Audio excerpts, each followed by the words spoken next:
पता है, मृत्यु कभी भी बोलकर नहीं आती। अहमदाबाद में हाल ही में हुई प्लेन क्रैश की घटना जो हम पूरे विश्ववासियों के लिए एक बहुत ही शोक का संदेश बन गई है। यह घटना जो कभी कोई सोच भी नहीं सकता था, जिसमें बहुत से यात्री काफ़ी सारी उम्मीदें लेकर सवार थे, मगर वो अपनी डेस्टिनेशन तक नहीं पहुंच पाए। मगर पता है, कभी कभी हमारे साथ कुछ गलत होता है कि हमारे साथ ही ऐसा क्यों हो रहा है, मगर शायद वो हमारे भले के लिए होता है।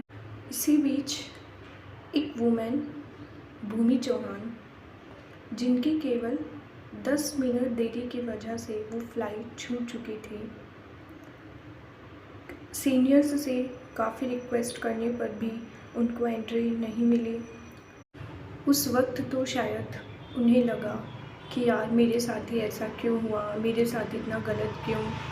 मगर कुछ ही पल बाद जब उन्होंने वो खबर सुनी तो शायद वो उनके किसी भले के लिए था।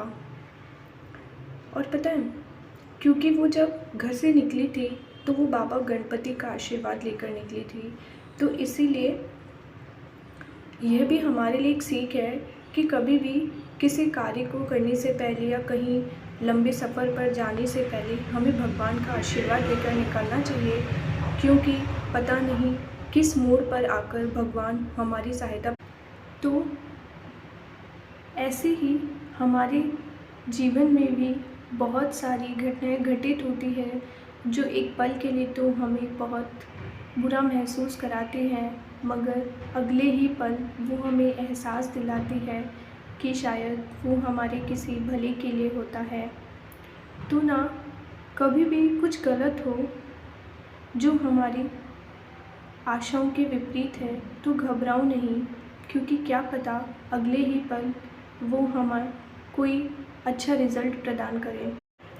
पता है, बहुत से लोग ना आज हम जैसे अपने जीवन से परेशान हैं, अपनी बीमारियों से परेशान हैं, मगर इन सभी घटनाओं को देखते हुए एटलीस्ट हम अपने घर में सुरक्षित हैं, हम हमारे अपनों के साथ हैं, तो इससे बड़ी खुशी की बात और क्या होगी।